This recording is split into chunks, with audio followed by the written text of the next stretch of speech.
Thank you all for being here today. It's truly a great day to gather in celebration of a job well done.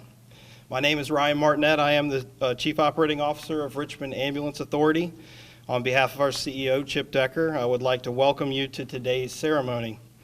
While our collective mission here is always to serve the community, it's my mission to serve those that serve others. One of the great benefits of this job is I get to stand up here every once in a while to recognize the great acts of service that our outstanding EMTs and paramedics are doing each and every day. You may ask yourself, why only once in a while? Well, the reality is that many days in EMS are tough. Sometimes there are days where your very best just doesn't change the outcome of the situation you're responding to. But sometimes everything falls into place. A coalescence of preparation, training, equipment, knowledge and experience, and a tiny bit of luck, and something remarkable will happen. Today will happen. This is what EMS is all about. I'm always happy to receive the email from Mark letting me know to prepare for another CPR pin ceremony. My first thought is always, we did it again. It typically comes about a month ahead of time, which gives me ample time to think about what I want to say. Today I want to talk about the American Heart Association's chain of survival because I feel it's best demonstrated by this emergency call.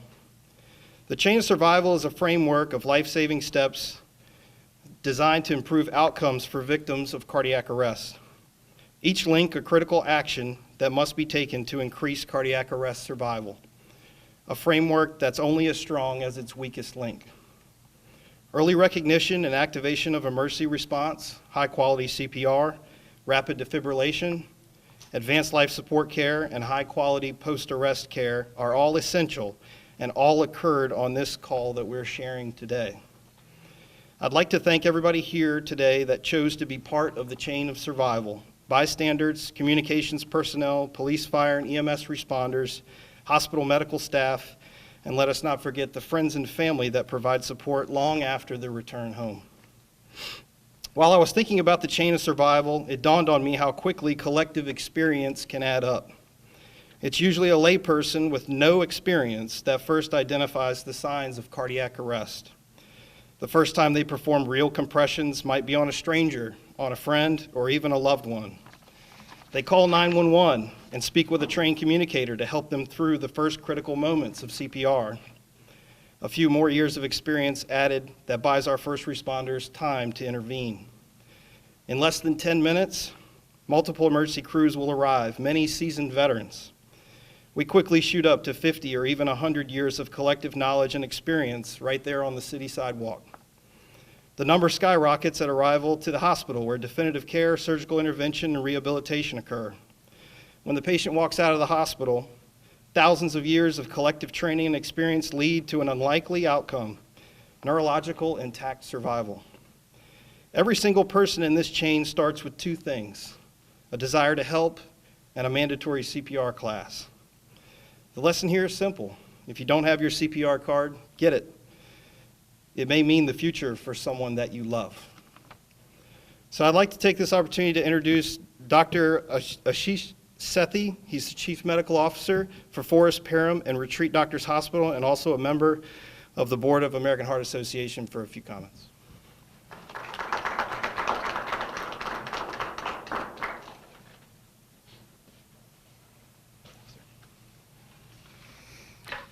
Thanks, Ryan. Thanks for the introduction and for sharing the chain of survival. It's such an incredible story to hear about John. I was just talking to Mattias outside in the back, and it was inspiring to see that he did not know CPR. And he was on the phone with the dispatcher. Dispatcher walked him through it, just incredibly courageous. And so thank you for that. And when John's heart stopped, you recognized the emergency, began CPR. By stepping forward, you gave John the most precious gift possible, time. That time allowed the Richmond Ambulance Authority the entire team to arrive and continue that fight. And Cody, Marius, Brian, Christy, please accept our profound gratitude. You brought skill, calm, teamwork, and persistence when every second mattered. You are not simply transporting John to care, you are providing the care that made everything afterward possible. So thank you for that. And once that link held, John left Chippenham Hospital intact and here before you today. It's an extraordinary outcome.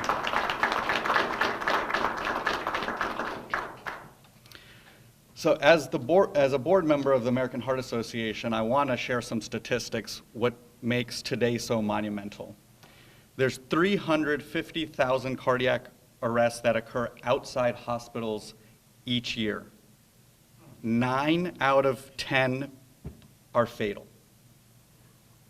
And that's why the mission for the American Heart Association is so important to teach hands-only CPR throughout our community. And that mission is being carried forward by inserting kiosks throughout our community. Currently, the kiosk sits at the Science Museum of Virginia, and we've trained over 2,000 individuals on hands-only CPR. And, I work closely with Mark, and it's incredibly profound how many people aren't aware about CPR, how to perform it, and many people want to be courageous and want that skill set. And just like Mattias, despite not knowing CPR, was able to save John's life. So thank you for that. And thanks for showing us that CPR works, EMS saves lives, and when a community acts together, hope can become survival. Thank you.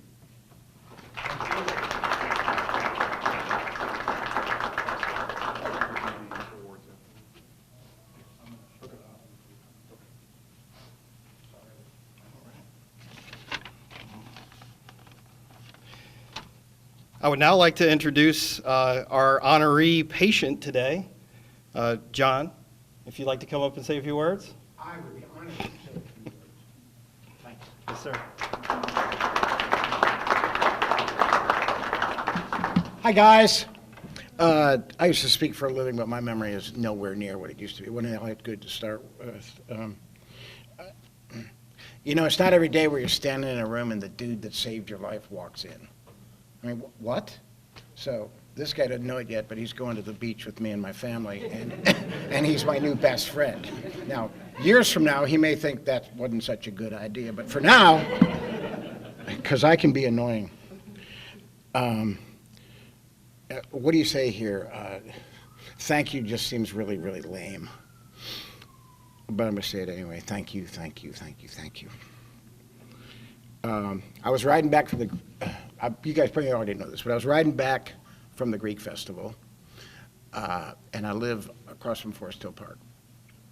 I was going down towards the Nickel Bridge. I wasn't climbing that hill, which is a drag on a bike, by the way. I wasn't climbing, and I just went over. I don't remember it. I don't remember anything. I don't remember chest pain. I don't remember shortness of breath. I don't remember anything. But I went over, and this dude, my angel, was right here. And he saved my life. So I went down. Apparently there are two sisters here. I'm sorry, I just made notes here. The EMS was called. They went. I was in bad shape, not breathing, turning blue. This darling woman here came and stood by my side, and I was blue. And it scared the hell out of everybody, apparently. So they came and they started CPR on me. They broke 6 ribs. Thank you very much for that, by the way. That was a good time. Damn, that shit hurts. And I had a bypass at Chippenham. God bless Chippenham, and I've been by there, and I took them presents. I loved them because I don't get sick well, and I was hurt, and I was a pain in the butt, and so I went by and thanked them profusely. But I had a bypass and a valve replacement. And there is heart issues. My dad, my brothers all had heart issues, but I had no chest pain. I had no shortness of breath. I didn't have any of that. But I was out, and any number of people have said, well, what'd you see? Was there a white light? Did you talk to God? I got nothing. I just got black. I wish I could make some stuff up that would be, oh yeah, I know the meaning of life now, but I don't. None of that happened to me. I feel really blessed here because I've had this network of friends and people who have called, and I haven't always been the best behaved young man in the world. And some of my friends who have a different sense of humor are like, he's alive? What is he? He's alive? What is he, Keith Richards? I mean, how could he be alive?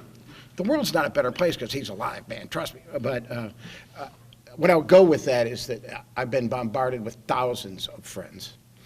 I still have casseroles in the refrigerator. So if anybody wants casseroles, I'm your man.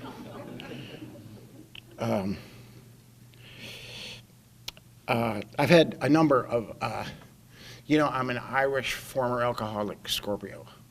So I've had ups and downs. The roller coaster of my life has been, it's actually been great. I've had a great time. I've had a charmed life, but I've had some ups and some downs.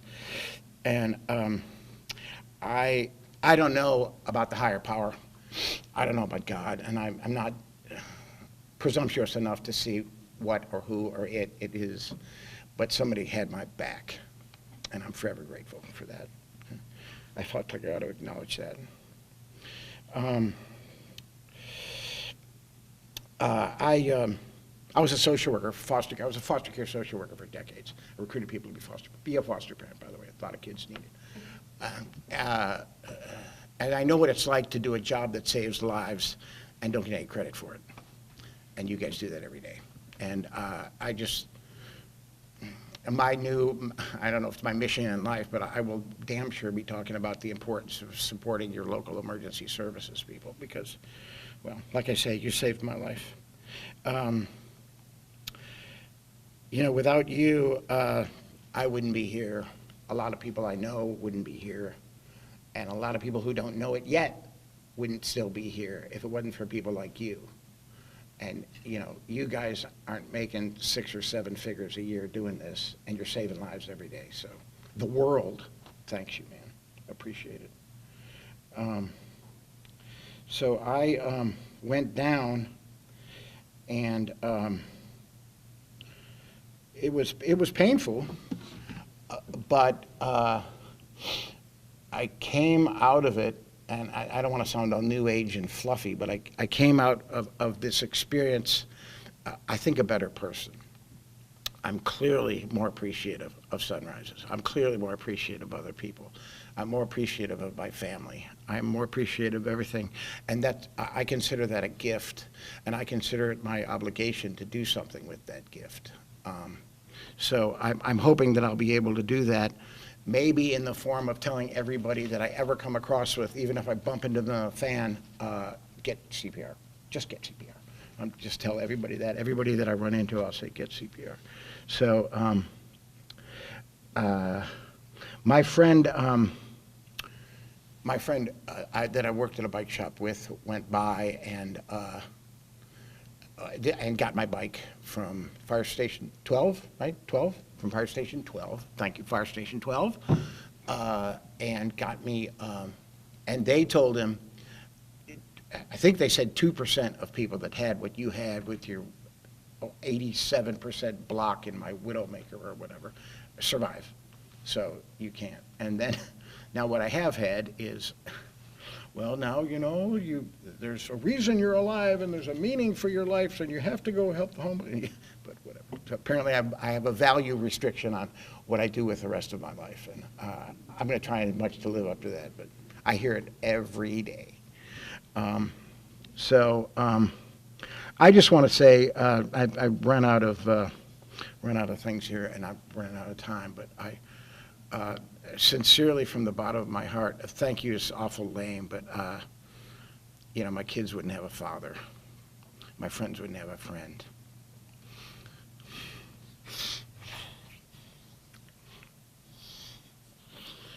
So thanks a lot.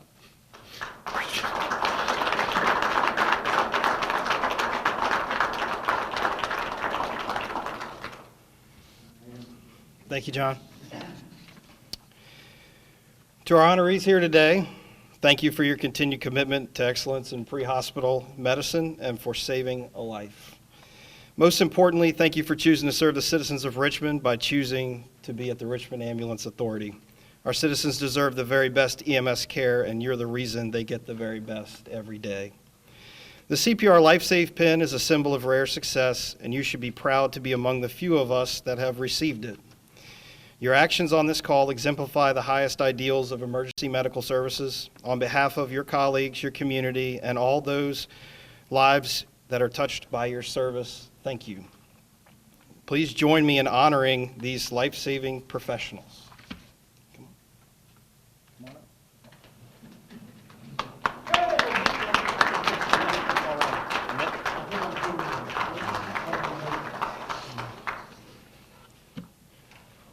Amit has the pins.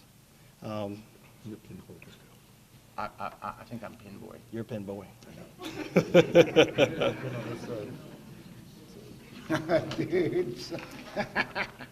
So this is our first opportunity. We've had several CPR pin ceremonies. This is the first time we've ever had a surviving patient actually pin the awards. This is very special. The citation reads, for exceptional performance of duty and dedication to life-saving medical care on May 30th, 2026, while on duty, paramedic Cody Crumpler, EMT Maria Strahan, paramedic Brian Mann, paramedic Lieutenant Christy Pritt responded to a medical emergency for a 66-year-old patient who suffered a sudden cardiac arrest. Bystander CPR was administered. Emergency personnel arrived to the scene within 7 minutes from the initial call and found an unresponsive patient receiving CPR. Care was quickly assumed by the responders, and advanced life-saving measures were taken, including advanced airway management, defibrillation, cardioversion, and medication administration. As a direct result of their rapid and coordinated efforts, return of circulation was achieved in the field, and the patient was rapidly transported to the hospital. The patient was subsequently discharged from the hospital neurologically intact after additional treatment, and we are grateful to have him with us today.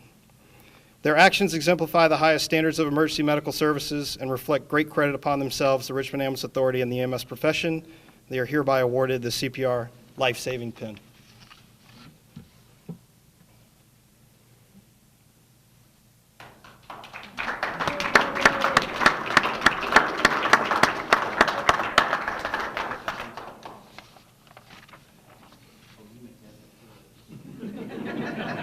Yeah, Mattias.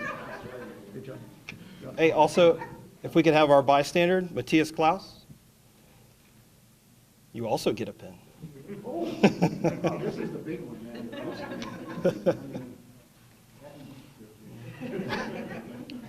Yeah, and if you want to, yeah, we can just go down the line. First one's Cody. Yep. Here, I'll hold these. Yeah. All right, and on behalf of the American Heart Association, there's the Heart Saver Hero Award for Cody Crumpler.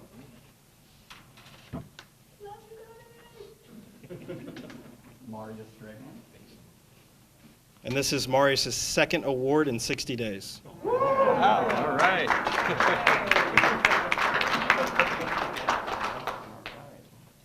Brian Mann. Christy Pritt.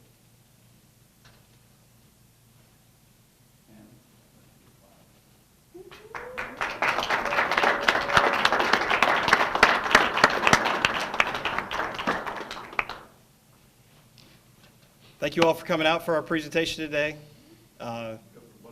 We have some festivities in the back for anyone who's interested. Please share stories and meet your crew, John.